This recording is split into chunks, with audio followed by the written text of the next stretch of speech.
Bismillahirrahmanirrahim. Assalamualaikum warahmatullahi wabarakatuh. Apa kabar semuanya? Semoga kalian dalam keadaan baik dan sehat-sehat ya. Oke, ketemu lagi dengan saya Bu Farida. Pada kesempatan kali ini akan menjelaskan tentang materi iman kepada kitab-kitab Allah Subhanahu wa taala.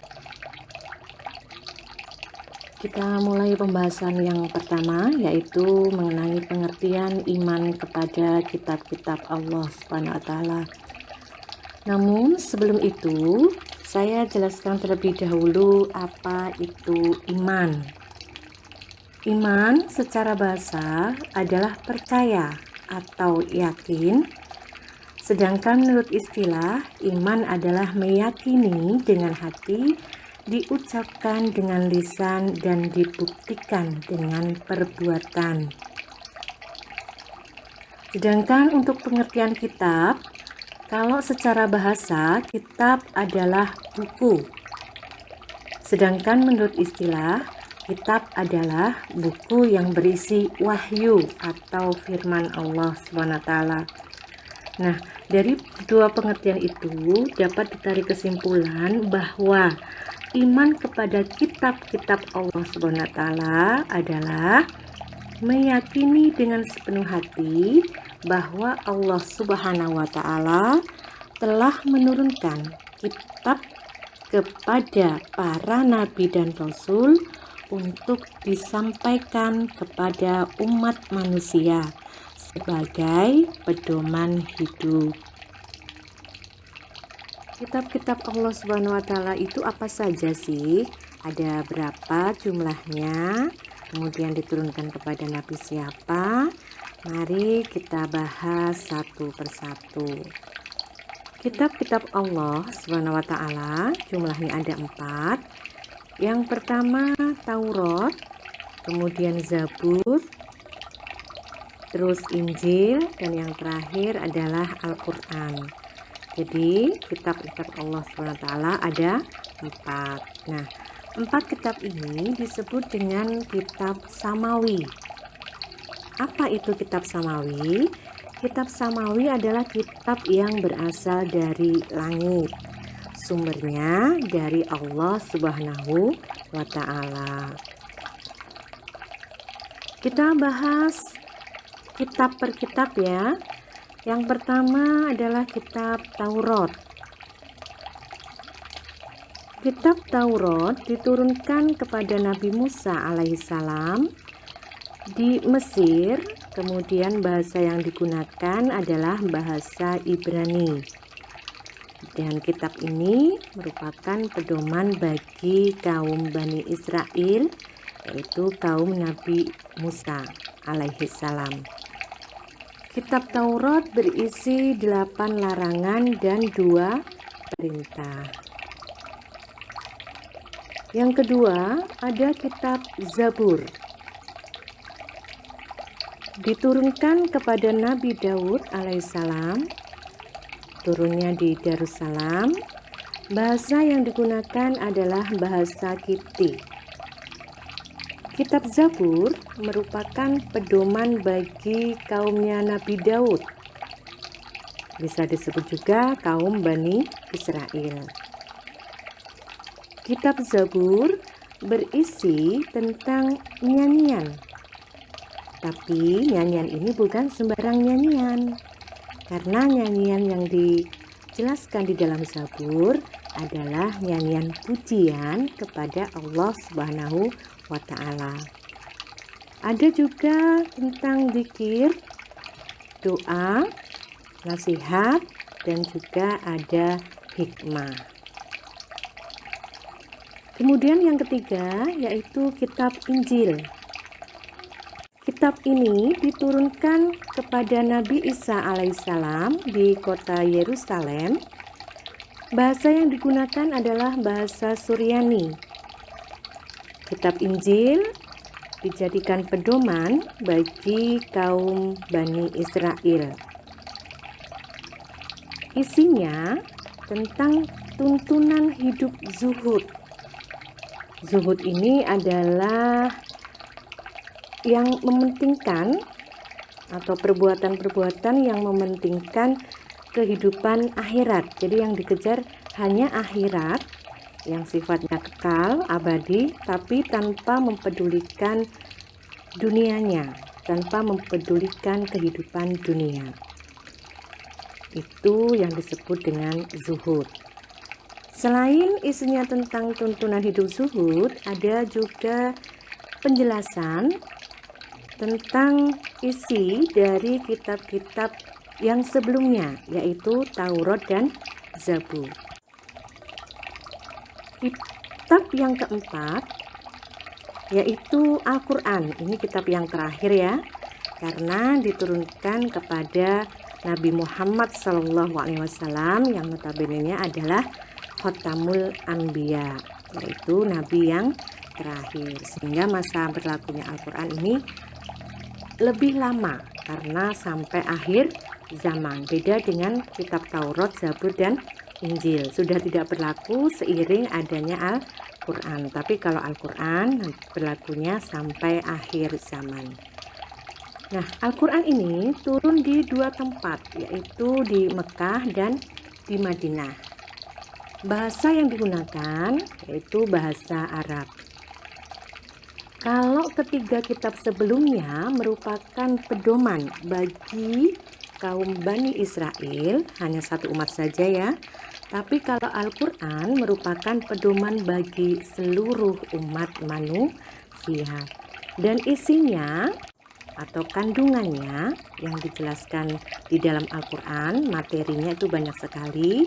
Di antaranya ada materi tentang akidah.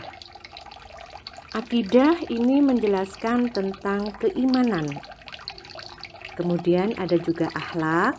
Kalau akhlak ini berkaitan dengan tata krama, perilaku, adab, sopan santun, dan sejenisnya. Ada juga tentang ibadah. Bagaimana mempraktekkannya itu juga dijelaskan di dalam Al-Quran. Nah, ibadah ini ada yang disebut dengan ibadah mahdoh dan ibadah ghairu mahdoh. Selain ketiga hal tadi, ada juga tentang iptek atau ilmu pengetahuan dan teknologi. Kemudian ada juga muamalah. Kalau muamalah ini yang berbicara tentang hubungan sosial kemasyarakatan. Nah, Al-Quran ini merupakan penyempurna dari kitab-kitab sebelumnya. Jadi yang tadinya belum dijelaskan di dalam Taurat, Zabur, Injil, di dalam Al-Quran dijelaskan, bahkan lebih disempurnakan atau dilengkapkan di dalam Al-Quran. Al-Quran merupakan kitab suci yang diturunkan Allah pertama kali di Gua Hiro melalui malaikat Jibril. Surat yang pertama turun adalah Quran surat Al-Alaq ayat 1 sampai 5. Nah, Al-Quran ini turun selama 23 tahun kurang lebihnya.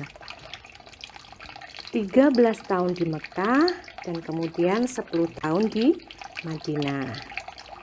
Al-Quran memuat 30 juz, 114 surat, dan 6.236 ayat. Tapi turunnya tidak sekaligus ya. Al-Quran ini diturunkan secara mutawatir atau berangsur-angsur.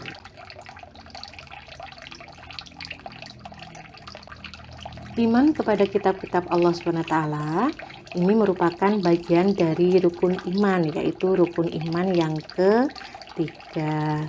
Nah, berarti iman kepada kitab-kitab Allah SWT hukumnya wajib, terutama bagi muslim dan muslimat. Nah, dalil yang mendasari perintah iman kepada kitab-kitab Allah SWT salah satunya disebutkan di dalam Quran surat An-Nisa ayat 136. Bisa kalian lihat dan perhatikan yang ada di layar, itu saya tampilkan tentang Quran surat An-Nisa ayat 136. Allah Subhanahu wa Ta'ala selain menurunkan kitab kepada para nabi dan rasul, ada Nabi Musa, Nabi Daud, Nabi Isa, kemudian Nabi Muhammad SAW. Allah juga menurunkan suhuf kepada para nabi dan rasul. Nah, apa itu sih suhuf? Kemudian siapa saja penerimanya? Mari kita bahas bersama. Suhuf adalah wahyu atau firman Allah Subhanahu wa Ta'ala yang berupa lembaran. Nah, bedanya apa dengan kitab? Bedanya kalau kitab itu dibukukan, sedangkan suhuf tidak dibukukan. Nah, kalau persamaannya sudah jelas ya, yaitu sama-sama wahyu atau firman dari Allah SWT. Sedangkan untuk penerimanya ada 4 nabi ini. Yang pertama yaitu Nabi Idris alaihissalam menerima 30 suhuf, Nabi Ibrahim menerima 10 suhuf, Nabi Musa menerima 10 suhuf, kemudian Nabi Sis menerima 50 suhuf. Nah, dari keempat nabi ini, yang nomor 1 sampai nomor 3 merupakan nabi dan rasul, yang nomor 4 merupakan nabi dan bukan rasul. Nah, dari keempat menerima suhuf ini juga ada yang menerima kitab, yaitu Nabi Musa. Jadi Nabi Musa selain mendapatkan kitab juga mendapatkan suhuf. Bahasan terakhir untuk materi ini yaitu manfaat iman kepada kitab-kitab Allah SWT dan perilaku apa saja yang mencerminkan keimanan kepada kitab-kitab Allah tersebut. Nah, kita mulai dari manfaatnya. Apa sih manfaat yang bisa kita peroleh dari keimanan kita kepada kitab-kitab Allah SWT? Yang pertama, bisa memperkuat keimanan dan ketakwaan kita kepada Allah SWT. 2. Memiliki petunjuk dan pedoman dalam menjalani kehidupan. Jadi tidak acak-adul ya, ketika menjalani kehidupan ada petunjuk, ada pedoman yang bisa dijadikan sebagai landasan. 3. Menambah ilmu pengetahuan, terutama isi dari Al-Quran ini mencakup tentang ilmu pengetahuan. Jadi ketika kita beriman kepada kitab-kitab Allah SWT, kita bisa belajar tentang ilmu pengetahuan. Kemudian yang keempat, menjadikan hidup lebih tertata.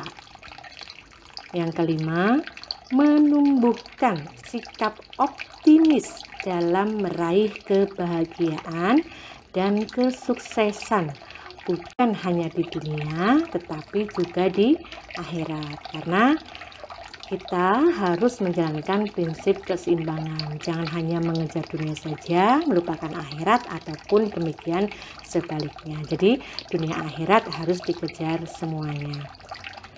Kemudian yang keenam, mendapat syafaat atau pertolongan pada yaumul kiamah atau pada hari kiamat. Nah, setelah kita tahu apa manfaat iman kepada kitab-kitab Allah SWT, maka selayaknya kita bisa menerapkan perilaku yang baik, perilaku yang mencerminkan keimanan kita kepada kitab-kitab Allah SWT. Nah, salah satu yang bisa kita terapkan, atau salah 3 ini ya. Yang pertama yaitu meyakini bahwa Allah SWT benar-benar menurunkan kitab-kitab, ada Taurat, Zabur, dan Injil. Nah, selain itu ada juga yang terakhir, ada kitab Al-Quran. Jadi kita meyakini bahwa Allah SWT itu sebelum menurunkan Al-Quran juga menurunkan Taurat, Zabur, dan Injil. Kemudian yang kedua, perilaku yang bisa kita terapkan, meyakini bahwa kitab-kitab tersebut, Taurat, Zabur, Injil, dan Al-Quran, diturunkan oleh Allah untuk dijadikan pedoman hidup. Bukan hanya dipajang saja ya Al-Qurannya, tapi dipelajari, dibaca, dipahami maknanya, kemudian dijadikan pedoman hidup. Jadi ketika kalian menjalani kehidupan ini, memintalah petunjuk Allah SWT melalui Al-Quran. Kemudian yang ketiga, mengamalkan apa yang diperintahkan dalam Al-Quran dan menjauhi yang dilarang. Nah, kenapa kita tidak mengamalkan isi kitab Allah yang lain? Karena memang kitab Allah yang lain, yang tadi itu sebelum Al-Quran, Taurat, Zabur, dan Injil, masa berlakunya sudah habis seiring dengan datangnya Al-Quran. Nah, kalau Al-Quran ini berlakunya sepanjang zaman, karena memang diturunkan kepada Nabi Muhammad SAW sebagai Khotamul Anbiya atau Nabi yang terakhir. Jadi untuk kitab-kitab yang lain, Taurat, Zabur, Injil, kita hanya diwajibkan untuk meyakini saja, tapi tidak mengamalkan. Sedangkan untuk pengamalannya, kita hanya diperintahkan mengamalkan isi yang ada di dalam Al-Quran. Nah, pembahasan demi pembahasan sudah kita lalui bersama. Semoga apa yang saya sampaikan tadi dapat bermanfaat dan barokah. Terima kasih atas perhatiannya. Sampai jumpa lagi di video selanjutnya. Salam sehat selalu. Assalamualaikum warahmatullahi wabarakatuh.